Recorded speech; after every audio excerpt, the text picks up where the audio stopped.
مکہ میں نہ جانے کتنے انقلاب آئے اور گزر گئے، نہ جانے کتنی نسلیں آئیں اور مٹ گئیں، اور نہ جانے کتنی قومیں حکمران ہوئیں اور بے دخل ہو گئیں، یہاں تک کہ باغ ڈور قصی کے ہاتھ میں آئی۔ یہ کلاب کے بیٹے تھے اور اسماعیلی خاندان سے تھے۔ قریشی رشتہ داروں اور عزیزوں نے بھی ساتھ دیا اور ہر طرح سے ان سے تعاون کیا۔ مکہ میں اب تک خیمے ہی خیمے تھے، عمارتوں کا نام و نشان نہ تھا۔ کسی میں یہ ہمت نہ تھی کہ سرزمین کعبہ میں کوئی گھر تعمیر کرے یا کوئی اور عمارت بنوائے جو بیت اللہ سے اونچی ہو۔ قصی پہلا شخص ہے جنہوں نے یہ ہمت کی۔ انہوں نے ایک عمارت بنوائی اور اس کا نام دار الندوہ رکھا۔ وہاں وہ اشراف مکہ کو جمع کر کے شہری مسائل پر غور کرتے اور اہم معاملات میں ان سے مشورہ لیتے۔ وہیں پر مقدمات کے فیصلے بھی ہوتے اور شادی بیاہ کے مسائل بھی طے ہوتے۔ پھر قصی نے قریش کو بھی عمارتیں بنانے کا حکم دیا، چنانچہ انہوں نے کعبہ کے آس پاس اپنے گھر تعمیر کیے، البتہ بیچ میں بہت کافی جگہ چھوڑ دی کہ حاجی آئیں تو طواف وغیرہ میں زحمت نہ ہو۔ قصی نے اپنے دور میں بڑے بڑے کام کیے جو ایک زمانے تک یادگار رہے۔ مشعر حرام انہی کی ایجاد ہے، جس پر حج کے دنوں میں چراغ جلتے تھے۔ انہی نے تمام قریش کو جمع کیا اور تقریر کی، بھائیو، کعبہ کی زیارت کے لیے حاجی نہ جانے کہاں کہاں سے آتے ہیں، سینکڑوں ہزاروں میل کا فاصلہ طے کر کے آتے ہیں۔ بھائیو، ان کی میزبانی کرنا تمہارا فرض ہے۔ پھر اس سلسلے میں انہوں نے 2 عہدے مقرر کیے۔ نمبر 1 سقایا، اس کا کام تھا کہ حاجی آئیں تو ان کے لیے میٹھے پانی کا انتظام کریں۔ چاہے زمزم پٹ چکا تھا، اس لیے پانی کمیاب بھی تھا اور بہت دور دور سے لانا پڑتا تھا۔ نبیذ وغیرہ کا بھی انتظام اس کے سپرد تھا جو عربوں کی خاص چیز تھی۔ نمبر 2 رفادہ، قریش نے ایک سالانہ رقم مقرر کی جس سے مینا اور مکہ میں حاجیوں کی ضیافت کی جاتی، اس کے ذمے اسی کا انتظام تھا۔ کعبہ سے متعلق بھی ایک عہدہ قائم کیا اور اس کا نام حجابہ رکھا۔ جو اس عہدے کا ذمہ دار ہوتا وہی کعبہ کا کلید بردار ہوتا۔ کعبہ سے متعلق سارے کام اسی کے سپرد ہوتے۔ کوئی کعبہ کے اندر جانا چاہتا تو پہلے اس سے اجازت لیتا، اس کی اجازت کے بغیر اندر جانا منع تھا۔ یہ تینوں عہدے عربوں کے نزدیک بہت محترم تھے۔ اگر کسی کو ان میں سے کوئی عہدہ مل جاتا یا کسی عہدے میں دوسرے کا شریک ہو جاتا تو مارے خوشی کے وہ پھولا نہ سماتا، سمجھتا کہ گویا اسے کسی اقلیم کی بادشاہت مل گئی۔ یہی وجہ ہے کہ قصی نے ان سارے عہدوں کو اپنے لیے مخصوص رکھا۔ یہ عہدے تو حج اور کعبہ سے متعلق تھے، ان کے علاوہ اور بھی کئی عہدے تھے جو سب قصی کے ہاتھ میں تھے۔ پھر جب وہ بوڑھے ہو گئے اور ساری ذمہ داریوں کا بار اٹھانا دشوار ہو گیا تو انہوں نے یہ تینوں عہدے عبدالدار کے سپرد کر دیے۔ یہ قصی کے سب سے بڑے بیٹے تھے۔ بعد میں یہ عہدے عبدالدار سے ان کے بیٹوں میں منتقل ہو گئے۔ قصی کے ایک اور بیٹے تھے عبد مناف، چونکہ ان کی اولاد اثر و رسوخ میں عبدالدار کی اولاد سے بڑھی ہوئی تھی، اس لیے انہوں نے فیصلہ کر لیا چچیرے بھائیوں سے ان عہدوں کے چھیننے کا۔ چنانچہ بڑی کشمکش رہی۔ خاندان عبدالدار نے عہدے حوالے کرنے سے انکار کر دیا اور جنگ کی تیاری شروع ہو گئی، لیکن پھر صلح ہو گئی اور طے ہوا کہ یہ عہدے دونوں میں تقسیم ہو جائیں۔ تقسیم ہوئی تو آل مناف کے حصے میں سقایا اور رفادہ آیا۔ عبد مناف کے ایک بیٹے کا نام ہاشم تھا۔ یہ بھائیوں میں سب سے بڑے تھے، قوم میں ہر دل عزیز تھے، مال و دولت سے بھی بہرہ مند تھے، اس لیے یہ دونوں عہدے انہی کو ملے۔ ہاشم بہت درد مند، غریب پرور اور رحم دل انسان تھے۔ یہی وجہ ہے کہ دادا کی سنت انہوں نے بھی جاری رکھی، چنانچہ حاجیوں کے لیے کھانے کا انتظام کرتے۔ نہ صرف حاجیوں کے لیے انتظام کرتے بلکہ مکہ کے غریبوں کا بھی بہت خیال رکھتے۔ انہوں نے اہل مکہ کی مالی حالت بہتر بنانے کی بھی تدبیریں سوچیں اور اس کا بندوبست کیا کہ سال میں 2 بار تاجروں کے قافلے بیرون ملک جائیں اور وہاں تجارت کریں۔ چنانچہ ہر سال ایک قافلہ گرمیوں میں جاتا اور ایک قافلہ سردیوں میں، گرمیوں میں شام کی طرف جاتا اور سردیوں میں یمن کی طرف۔ انہی نے رومی بادشاہ سے اجازت حاصل کی کہ قریش اس کے ملک میں سامان تجارت لے کر جائیں تو ان سے کوئی ٹیکس نہ لیا جائے۔ حبش کے بادشاہ نجاشی سے بھی اسی قسم کا فرمان حاصل کیا۔ عرب میں راستے غیر محفوظ تھے، ہر آن لٹ جانے کا خطرہ رہتا۔ ہاشم نے اس کے پیش نظر دورہ کیا اور مختلف قبیلوں میں جا جا کر ان سے معاہدہ کیا کہ قریش کا کوئی قافلہ گزرے تو اس کو وہ نقصان نہ پہنچائیں۔ اس احسان کے بدلے میں قریشی قافلے ان قبیلوں میں خود جائیں گے، ان کی ضرورت کی چیزیں لے جائیں گے اور ان سے خرید و فروخت کریں گے۔ یہی وجہ ہے کہ عرب میں اگرچہ غارت گری کا بازار گرم تھا مگر قریش کا قافلہ ہمیشہ محفوظ رہا۔ اس طرح انہوں نے مختلف قبیلوں اور ملکوں سے سیاسی اور تجارتی معاہدے کیے۔ اس سے قریش بالکل مامون ہو گئے اور تجارتی میدان میں وہ خوب آگے بڑھے۔ ایک بار کا واقعہ ہے کہ مکہ میں زبردست قحط پڑا۔ ہاشم نے اس موقع پر شوربہ میں روٹیاں چورا کی اور لوگوں کو کھلائیں۔ اس وقت سے ان کا نام ہاشم پڑ گیا۔ حشم کے معنی ہے چورا کرنا اور ہاشم کے معنی ہے چورا کرنے والا۔ ایک سال ہاشم تجارت کے لیے شام گئے، ساتھ میں تاجروں کا پورا قافلہ تھا۔ پھر واپس ہوتے ہوئے یثرب مدینہ سے گزر ہوا۔ قافلہ میں کچھ تاجر یثرب کے تھے جن کو وہاں کی ایک عورت نے اپنا مال تجارت دے کر بھیجا تھا۔ قافلہ یثرب پہنچا تو وہ عورت اپنے تاجروں کے پاس آئی اور سفر کی رودات پوچھنے لگی کہ کیا بیچا اور کیا خریدا۔ باتوں سے ایسا لگتا جیسے کوئی بہت ہی ہوشیار، تجربہ کار اور باتدبیر خاتون ہو۔ ہاشم یہ سب دیکھ رہے تھے اور دل ہی دل میں اس کی فراست کی داد دے رہے تھے۔ اس کی ذکاوت و فطانت اور چہرے پر شرافت اور سنجیدگی کا نور دیکھ کر وہ مسحور ہو رہے تھے۔ پھر ان تاجروں سے پوچھا یہ کون ہے؟ جواب ملا نام اس کا سلمہ ہے اور باپ کا نام عمر ہے۔ خزرج کا ایک خاندان ہے بنی نجار، یہ اسی خاندان سے ہیں۔ انہوں نے پوچھا کیا شادی شدہ ہے؟ جواب ملا نہیں، البتہ یہ اپنے یہاں کی بہت معزز خاتون ہے، اس لیے چاہتی ہے کہ کوئی ایسا شوہر مل جائے جس کو بالکل آزاد رکھے۔ اپنی آزادی کو مجروح کرنا اسے گوارا نہیں ہے۔ ہاشم نے کہا پوچھو کیا وہ مجھے پسند کرے گی؟ پوچھا گیا تو وہ فوراً تیار ہو گئی اور وہ اسے لے کر مکہ چلے آئے۔ وہاں ایک زمانے تک دونوں ساتھ رہتے رہے۔ پھر وہ یثرب لوٹ آئی اور وہاں اس کے ہاں ایک لڑکا ہوا جس کا نام اس نے شیبہ رکھا۔ اس کے بعد کئی سال گزر گئے۔ پھر ایک سال گرمی کا تجارتی قافلہ چلا تو ساتھ ہی ہاشم بھی گئے۔ شام میں ایک مقام ہے غزہ، وہاں پہنچ کر وہ انتقال کر گئے، لہٰذا اب سارے عہدے مطلب کے ہاتھ میں آ گئے کہ یہ ان کے بھائی تھے۔ شیبہ مطلب کے بھتیجے تھے۔ یہ یثرب میں ماں کے پاس ہی رہ رہے تھے۔ اب مطلب کو ان کی فکر ہوئی اور انہوں نے طے کیا کہ بھتیجے کو مکہ لائیں تاکہ یہیں ان کا دھدیال تھا، یہیں باپ کا پورا خاندان تھا۔ چنانچہ مطلب اس غرض سے یثرب گئے۔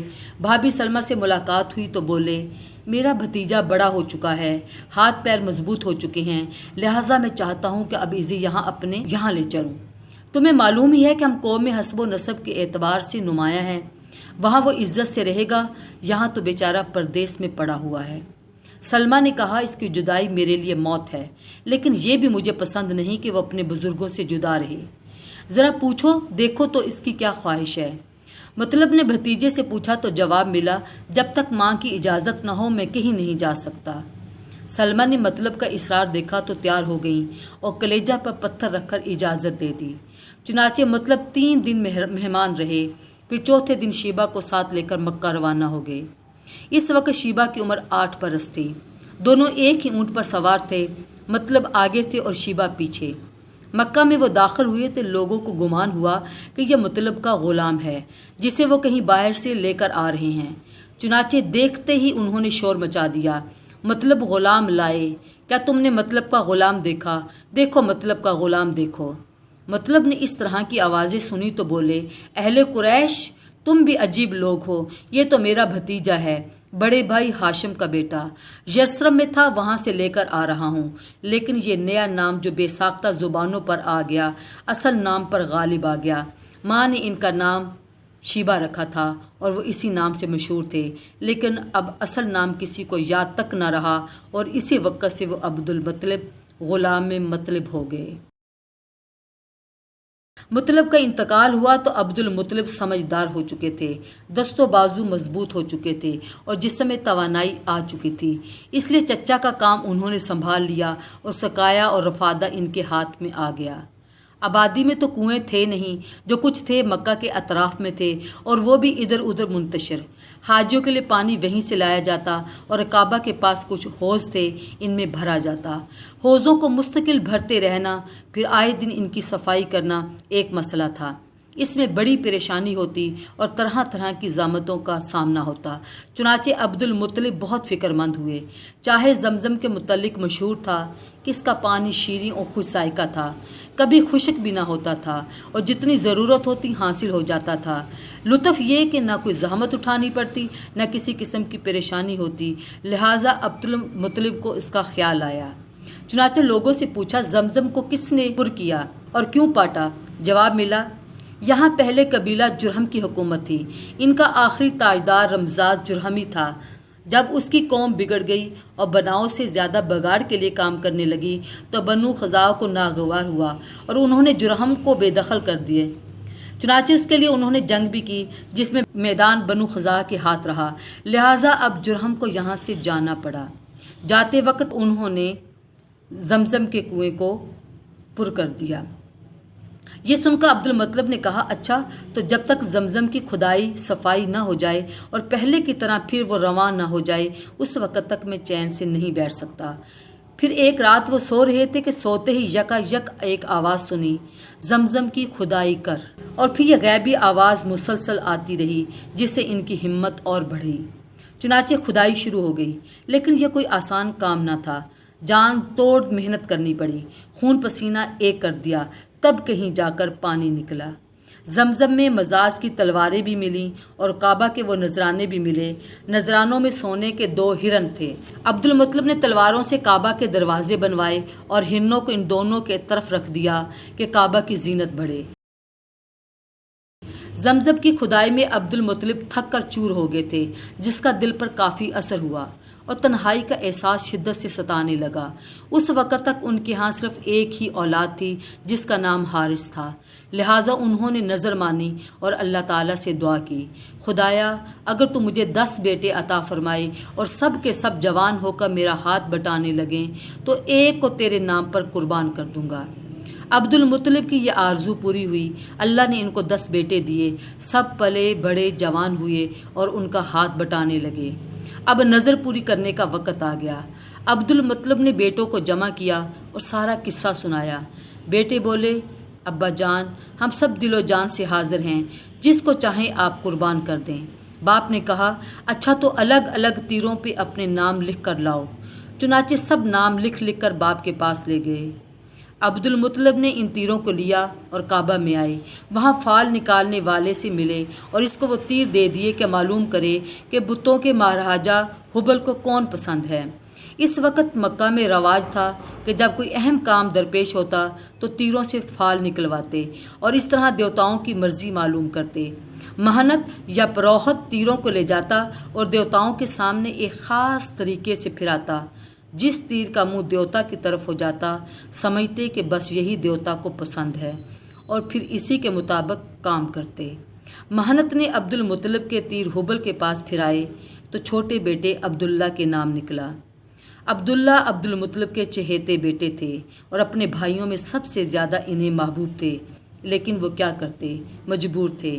ان کو ذبح کرنے کے سوا کوئی چارہ نہ تھا کہ وہی ہبل کو پسند تھے۔